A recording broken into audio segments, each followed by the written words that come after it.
Rice हम में से बहुत से लोगों का फेवरेट फूड है और इसे बंद करना हमारे लिए बहुत ज़्यादा मुश्किल हो जाता है। भाई मुझे तो राइस इतना ज़्यादा पसंद है कि मैं इसे कभी भी नहीं छोड़ सकती। तो मैंने अपने डायबिटिक पेशेंट्स के लिए भी ये 6 हैक्स अप्लाई किए हैं जिन्हें फॉलो करके वो मज़े से अपने राइस को एंजॉय कर सकते हैं। अगर आप भी मेरे ये 6 हैक्स जानना चाहते हो और अपने राइस को डायबिटीज़ में भी इंजॉय करना चाहते हो तो इस वीडियो को लास्ट तक जरूर देखना। मैं हूं डॉक्टर हर्षिता, मैं एक क्लिनिकल न्यूट्रिशनिस्ट हूं।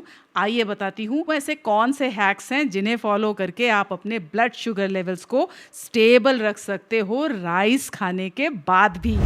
वाइट राइस की सबसे बड़ी प्रॉब्लम है कि इसका ग्लाइसेमिक इंडेक्स बहुत ज़्यादा हाई होता है। इसी वजह से जब भी आप राइस को कंज्यूम करते हैं तो आपका ब्लड शुगर स्पाइक कर जाता है, लेकिन इसे पूरी तरह से अवॉइड किया जा सकता है बिना राइस को गिव अप किए। सबसे पहला है cook and cool your rice, मतलब कुकिंग करने के बाद 8 से 12 घंटे के लिए अपने राइस को ठंडा कर लीजिए, रेफ्रिजरेट कर लीजिए और खाने से पहले हल्का सा रीहीट कर लीजिए। इस पूरे प्रोसेस में राइस के अंदर रेजिस्टेंट स्टार्च डेवलप हो जाता है और यही रेजिस्टेंट स्टार्च आपका ब्लड शुगर स्पाइक नहीं होने देता। और जानते हो आपके गट बैक्टीरिया को भी ये रेजिस्टेंट स्टार्च बहुत ज़्यादा पसंद है और इसी पे आपका गुड गट बैक्टीरिया फीड करता है, जिससे आपकी गट हेल्थ इंप्रूव होती है और ये भी आपके ब्लड शुगर स्पाइक को कंट्रोल करने में बहुत ज़्यादा हेल्प करता है। दूसरा, ऐड विनेगर और lemon to your rice while cooking, मतलब जब भी आप राइस को कुक करते हो उसमें 1 से 2 चम्मच एप्पल साइडर विनेगर या लेमन जूस को ऐड कर लीजिए। लेमन जूस और विनेगर दोनों बहुत ज़्यादा अमेजिंग रिजल्ट देते हैं ग्लूकोज एब्जॉर्प्शन को कम करने में, जिससे आपके ब्लड शुगर लेवल्स स्टेबल रहते हैं राइस खाने के बाद भी।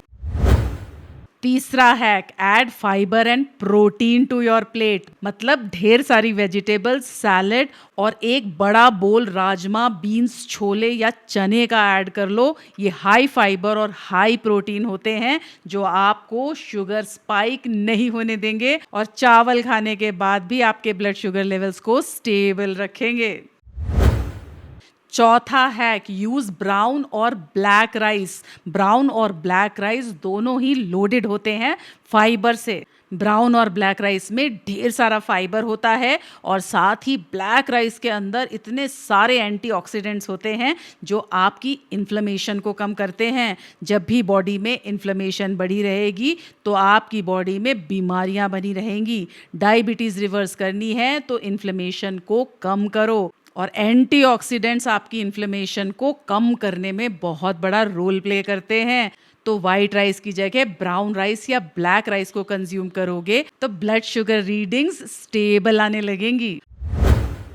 पांचवा hack, portion size. Portion size बहुत ज़्यादा इंपॉर्टेंट है अगर आप अपने राइस को रेगुलर बेसिस पे अपनी डाइट में ऐड करना चाहते हो। हाफ कप राइस को आप अपनी मील्स में ऐड कर सकते हो, लेकिन इसे कंज्यूम करने के लिए सीक्वेंसिंग को फॉलो करो, मतलब हमेशा अपने मील की शुरुआत सैलेड या ढेर सारी वेजिटेबल्स के साथ करो और अपनी प्लेट में प्रोटीन ज़रूर ऐड करो, जैसे राजमा, छोले, चना या पनीर। ऐसा करने से आप हाफ कप कुक्ड राइस को अपनी 2 मील्स में ऐड कर सकते हो। और लास्ट हैक है टाइमिंग्स। डायबिटीज़ में खाने की क्वांटिटी के साथ ही टाइमिंग्स भी बहुत ज़्यादा इम्पोर्टेंस रखता है। हमेशा राइस को लंच टाइम में कंज्यूम करो। अगर डिनर में राइस को कंज्यूम करोगे तो शुगर स्पाइक होने के चांसेस बढ़ जाएंगे, क्योंकि रात के समय आपका मेटाबॉलिज्म स्लो डाउन हो जाता है, डाइजेशन वीक हो जाता है और इसी वजह से आपको शुगर स्पाइक होने के चांसेस बढ़ जाते हैं। दिन के समय मेटाबॉलिज्म फास्ट होने की वजह से आपकी बॉडी कार्बोहाइड्रेट को बेटर तरीके से टॉलरेट करती है और आपका मेटाबॉलिज्म भी हाई होता है, जिसकी वजह से डाइजेशन भी अच्छी तरह से हो पाता है। तो डायबिटीज़ में अपने फेवरेट खाने को गिव अप मत करो, बल्कि उसे खाने का सही और स्मार्ट तरीका सीखो। और मेरे इस चैनल को फटाफट से फॉलो कर लेना ऐसी और भी अमेजिंग टिप्स के लिए।